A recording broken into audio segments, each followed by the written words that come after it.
Ready? How are you, Patrick? Good morning. Thank Yeah, you for waking up so early to do this. yeah, good morning. I'm very fine. Who am I talking to? This is amazing. You are Wasserjäger called. That's your name in Instagram, where I found you. Yeah. So tell us, where are you coming Yes, from? exactly. I am Basti. Where do you live? I live in Los Angeles, but I am from Mexico. And so tell I us. moved to Los Angeles about a year ago. Okay, okay. Um, Tell us, how did you come into water? How do you stuck with water? So most of the people outside of there don't really mind about water. So what is your connection to water? So it all started about 2 years ago. Um, I work in art. I work in contemporary art. So the whole story is related. What happened was that I went to an art week, which are really intense. They do these fairs, and then there's a lot of exhibitions, there's a lot of events, a lot of things happening. And then comparative to that, from Mexico City, I flew to another art week in Los Angeles. So then there was more art, more fairs, more people, more events.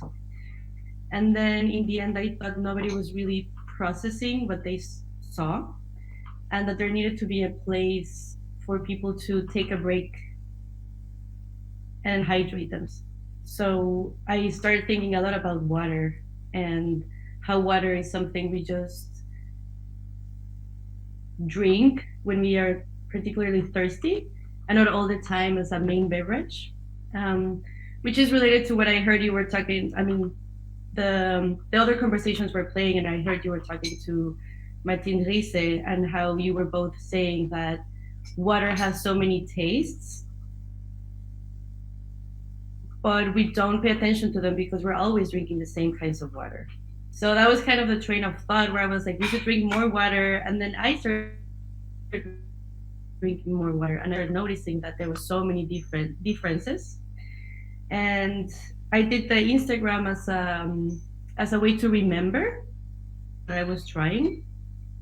And then I just started getting into the idea of collecting waters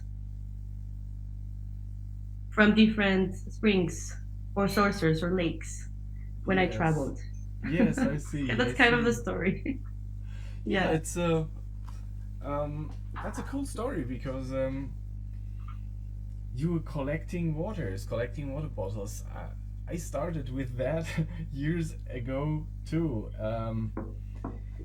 I don't know how it's coming, but I talked to many people about the initial experience of water, and I think there are a lot of people out there which just drink water and don't mind it, but maybe they never had the perfect fitting water for themselves. So when you find your water, the water which is good for you, you want to drink it, um, and then you never can go back. So you will fall in love with water, and Yeah.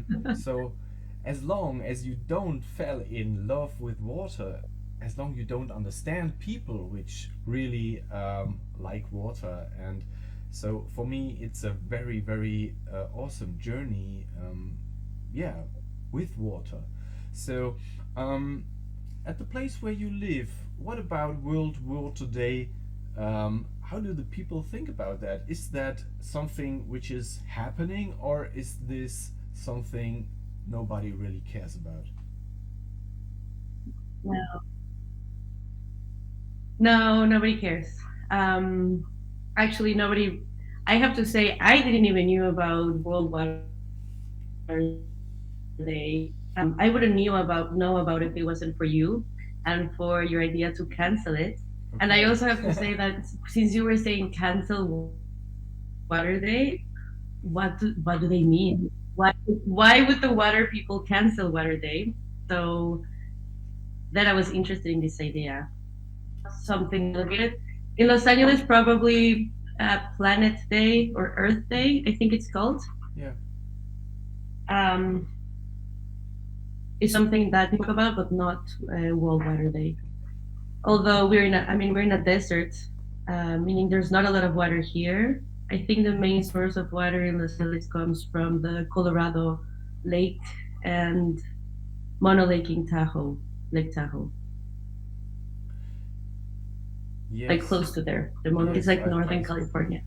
Yes, I see. Um, when you say that there is not so much attention on World Water Day, this is something scary, because World Water Day is getting now 30 years old next year, and what I see is that there are so many people which don't pay attention to the problems we have with water. And I think this is related to the invisibility of water. You can't see it. You open your tap, you open your shower, and it's just coming out of the tap. No problem. So you don't see that there is a problem at all. But when you say Yeah, Los Angeles um, is getting its water from Colorado River or from other seas, now these seas all are drying out, and they are doing this for several years now. And so California is a region which is very dry, desert like, and on the other hand, you see cities like Las Vegas, which are wasting water every day. So that's really scary sometimes, I think.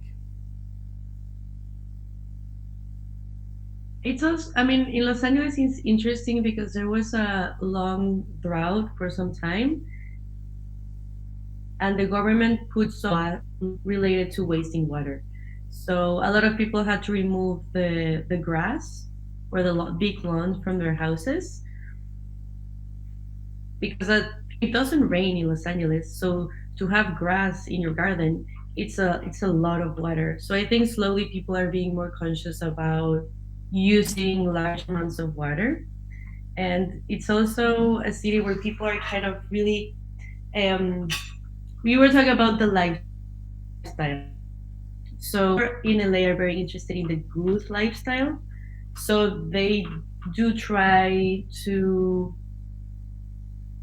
get nice waters at restaurants and have these conversations from time to time. Like people are aware there is a water problem here, but at the same time, its LA River is completely dry because it's a very large structure and it's just like a small flow of water, but it goes really fast. So it does contain a lot of water.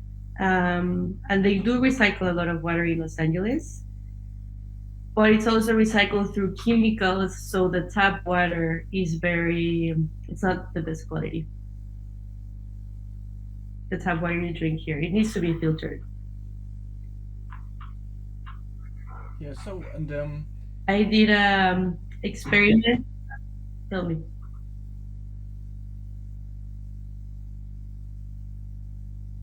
sorry, don't want is to there like disrupt you. a? Oh, okay. Oh, okay. No, that I did. When I just moved here, I wanted to really try tap water, so I drank only tap water for 4 or 5 days, and I got these horrible headaches, and I felt more dehydrated that if I was not drinking water. So if you drink only tap water here, I think it's because it has chloride. You get dehydrated, and then also, or you need to drink a lot of water to kind of like hydrate yourself. But I'm talking about 3 liters, 3.5 liters, which is a lot. So I said like I talked about like five different topics at once. Yeah, but drinking tap water is that issue all around the globe. So I think for everybody who has access to a good and a clean and a healthy tap water, that's awesome. So, and if you don't have access to a good working Yeah. tap water, but you have a filtration system, you are privileged too, because you have a filtration system. And there are so many good working filtration systems, and so you can also drink your tap water. And there are millions of people out there which don't have tap water, and World Water Day is working on that issue for over 29 years now. And yeah, that's the goal of World Water Day. The goal of World Water Day is give people all around the globe, everybody, access to clean and safe water. And you know, um, I spoke a lot with people from LA. I think there should be different um, regions of tap water, because when you say you get headache, other people from Los Angeles say, no, you can't drink it anyhow. Other people say, oh, you still can drink it. But I think when you say 3 liters per day, that's a lot. And yeah, if it's not safe, you might get headache, sure. Yeah. I mean, you're not gonna die from drinking late tap water, but it's not the best quality. I think it's also more related to what you were saying before. Once you try good water, it's really hard to go back to tap. And then you also become very picky about your filters. Although I mean, I might have bad taste, but I prefer the Birta water over the Berkeley filter.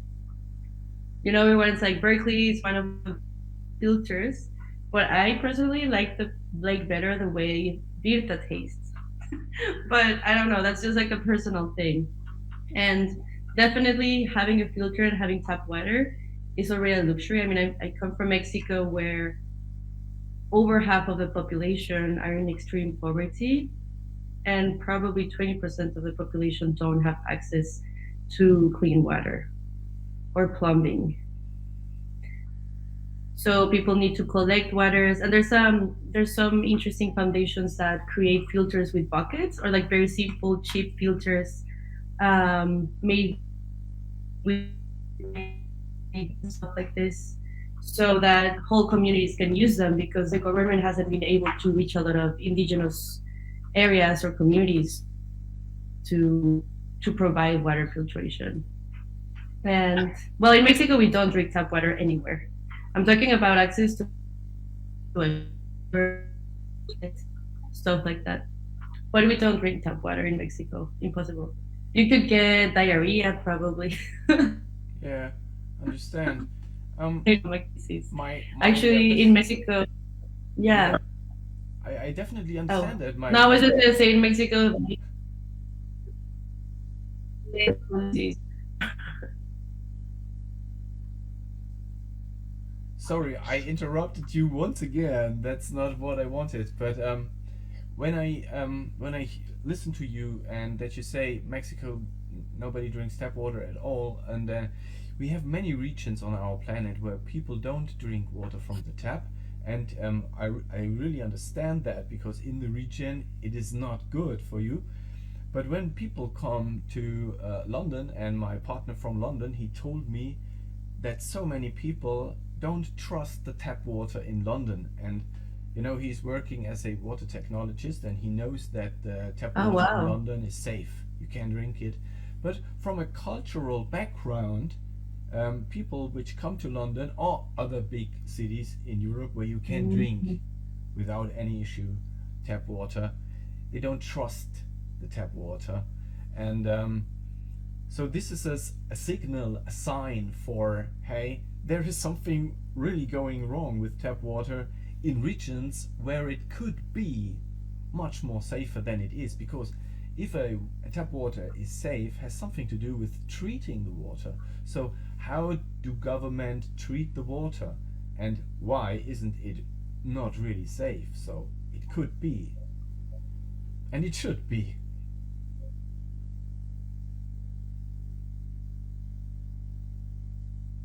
It should be. It could be safe. It should be safe. And I think the other important point, which is also related to the reason why you're doing this whole podcast, is once the government is spending the money, the time, the energy, and the technology to purify tap water, they need to communicate it to their people. There is no way that the people will know it's safe to drink tap water unless the government basically, or whomever, a foundation says, hey, this water, this tap water is drinkable. like some kind of campaign where people acknowledge is safe. And it's one of the best ways to drink water because there is no plastic, no glass, no metal. Like you don't need to recycle anything. You can just refill your water bottle, and it's basically the cheapest way. And if you want something tasty, go and buy spring water. Don't buy purified bottled water. Like if you're gonna buy filtered water, if you're gonna drink filtered water, drink it in your house. Don't drink filtered water from the grocery store. If you're gonna buy something bottled, then it should be a spring, right? I guess. Yeah, for sure. Um, I that would really be can ideal. I really can underline Which that is with filtered water. You know, when you are following Mr. Martin Riese, you always see how many just filtered, processed industrial waters are bottled yeah, she in said. Los Angeles or in the States. This is something which you will not find that many processed tap waters in bottles in Europe. So this is something very special to America, so that they do, wow, this is a Mhm. very amazing water, but all in all, it's just a processed tap water. So that's crazy. Yeah, America's very smart with branding. They know a lot about brand making.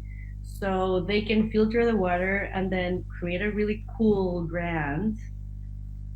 People will buy it. But I think the other factor which is very important is to think how I think Thailand is a country that consumes most bottled water, and then Mexico is either second or third. So it's like very high up there, and it's because Mexico is really afraid of drinking tap water, and not everyone has a filter. So the easiest way to drink water is to buy, and the cheapest is purified water. So you buy water from brands like Coca-Cola that has like their, of course, their really big water brand, or Nestle. Now that it's like all over the place, and that's purified. And so in a way, in my Instagram account, I started getting really interested in collecting spring water by myself, and then bringing it to places, and this idea of like selling these spring waters. But that then the springs, I mean, since I did writing and creating and curating art and stuff like that, it started to become more a project about the story of the spring, because these springs have stories to tell as well.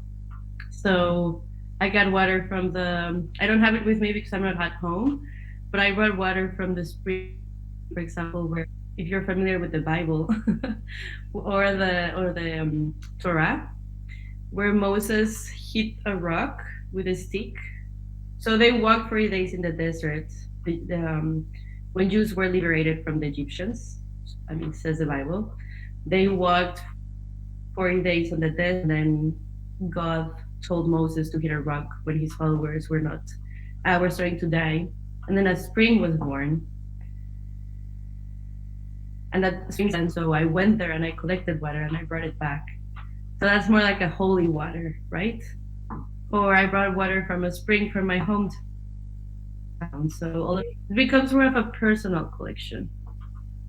I don't know. This really sounds like passion. I love that.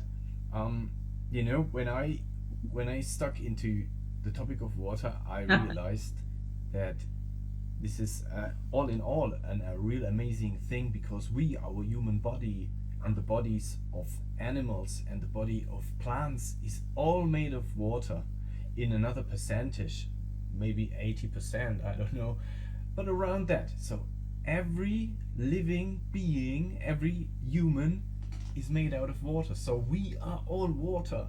And this made me a little bit crazy, because when you were talking about holiness and um, being connected with so much more than just the water, this is what I feel about that too. Because when we are all made out of water and nobody knows where does water really come from, is that a cosmic juice or not? I don't know. So this is a little bit spiritual more than I ever thought. And this is a little bit crazy, I think. But it's good because it's making my passion, you know?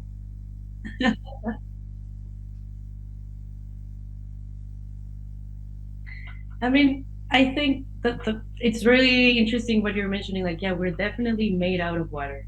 And then it's crazy to think, like, okay, so this liquid is basically what's allowing me to think, what's allowing us to have this conversation. And then it's sort of, if you drink the wrong one, then you get a headache. But if you drink the right one, you feel energy. And then there's all these thoughts like, okay, if you go to the right water, the people who believe in these miracles go to the waters of Fatima, in in Switzerland, where people dive in and then they get cured Yeah, miraculously.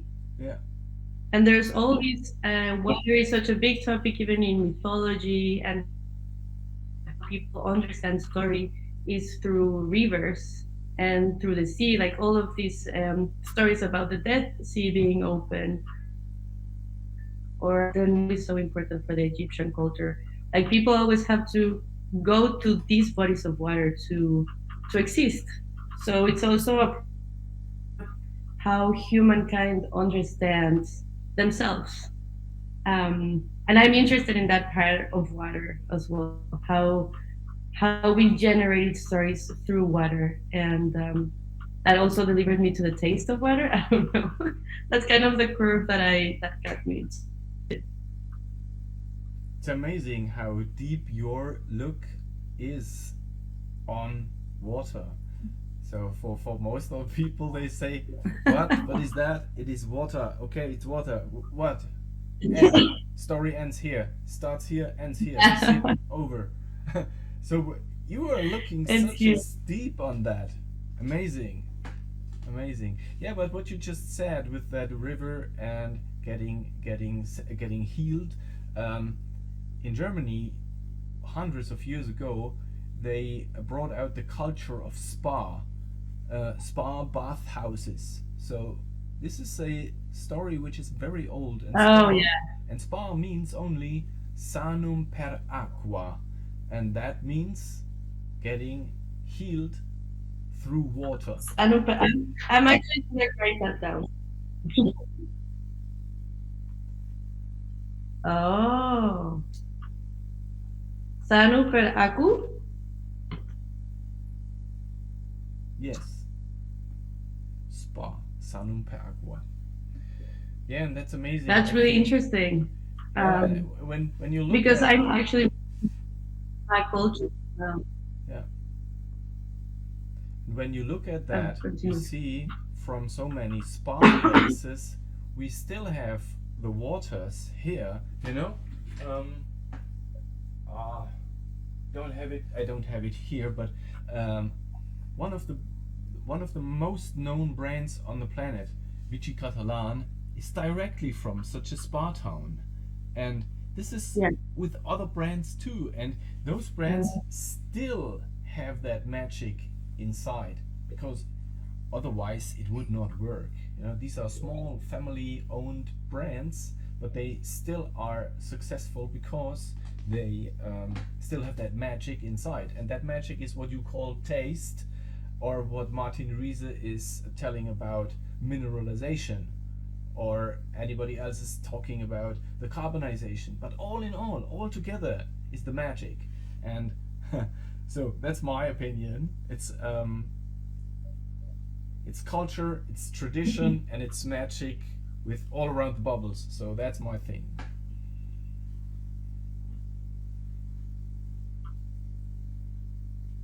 No, it definitely being pretty magical. Like, I mean, also the minerals do make your body better at a level. Like, I went to in Vals in Switzerland, and that mineral water just fixed my skin completely. But then I tried to drink it. It was like incredible. I don't think it. I don't even know if it's good for you. But there are there are places where the history, not only of the the culture, as you say, but also the history of the stone, of the geography of the space, feeds the water. Like once in LA, there's this restaurant called Barla, and they used to serve this water. Probably you know this. It's called Saint Germain, which is like a French mineral water that is naturally carbonated because it has been like underground since since medieval times in the 1500s. But I tried it and I was like, this is a very weird sparkling water because the bubbles were so small and it didn't have a lot of bubbles. So I thought it was there was something wrong with it. I was like, oh, this is so weird. And then I found out it was because it is naturally carbonated. And then I was like, wow, I love this water. But there's of course the factor of taste, but the factor of once you know this water is mineral and it's naturally carbonated, you are more able to appreciate it. But then I went back to the restaurant. I was like, I come to drink this water because I don't know where to find it. And they're like, oh no, we had to change it because people didn't like it. Oh. It was not sparkling enough. And they told me, but you know, the owner of the restaurant, yeah, they said the owner of the restaurant still orders that water to his house. Like he gets shipped from France for him personally. And I was like, okay, I need his number. So, but it's a combination of the psychological or the story of the place, the culture of that water, and um, and the taste that produces the magic you're speaking of. And that's what really interests me personally. Yeah, and that's another topic of um, getting inside the universe of water, because I always just drank still waters, natural waters. No, I did not really like carbonization. And when I've tried the first time a water with such small bubbles, an effervescent water with a very very low carbonization, I thought it must be it must be wrong. This must be old or stuff like that. And it took me a very long time. Yeah, It yeah. took me a very long time to understand this kind of water. And when I understood it, I felt in love with it too. So now I really can appreciate every kind of carbonization because I know it. Now I know, okay, this is Perrier, this has big, bold bubbles. And hey, this one is Saint Germain, and this one has tiny, tiny, tiny bubbles. And then I understood, okay, when you're drinking Saint Germain Hmm. for a meal, so you can pair this with nearly everything, but you cannot pair a Perrier with big bold bubbles when you eat. So that does not really fit. And this is the journey. And all in all, I think when I'm looking around, I see people drinking just only Coca-Cola, and it's not up to me to say bad things about that. But how can you always drink Coca-Cola to every meal? How should that fit? That does not work for me. But in the past, I drank beer to every meal, and I did not understand what you all can do, what taste experience all can be. And so that's a journey too, to find out what do you really like, what does fit to you, which water is a water you like, which is a water that does not fit to this meal, but all in all you like that water too. And so this is something um, many people don't ever come to this horizon. They are inside their soft drink universe, and it's not up to me to make a decision if that is good or if that is bad. But they are closed for the universe of water.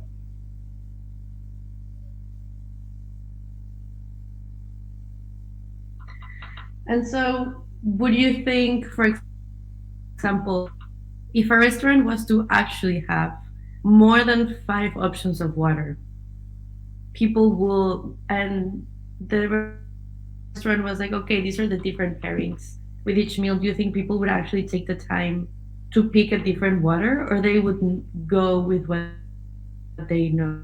Like, oh, I want Perrier, I want San Pellegrino. A very very good friend of mine I spoke to him last week and I asked him, how do you decide your meal when you are in a restaurant? Do you first decide your meal and then what you drink? And he said, no, no, no, no, no. I decide what I drink, and when I made my decision what I want to drink, I look for the meal which could fit best to what I drink.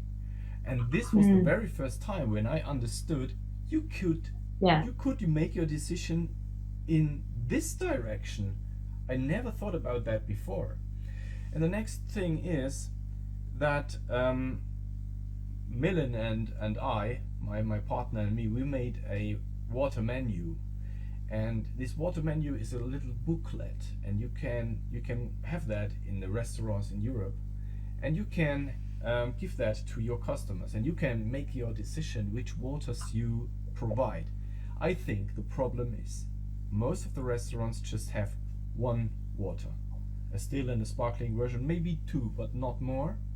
And so you don't have a choice. And when you don't have a choice, you don't think about possibilities.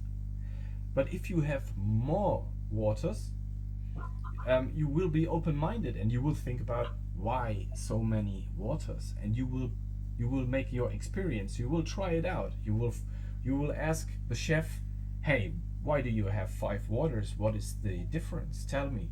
And what will he say? He will say, "I can't tell you the difference. You have to taste it by your own." And I think that people will do it.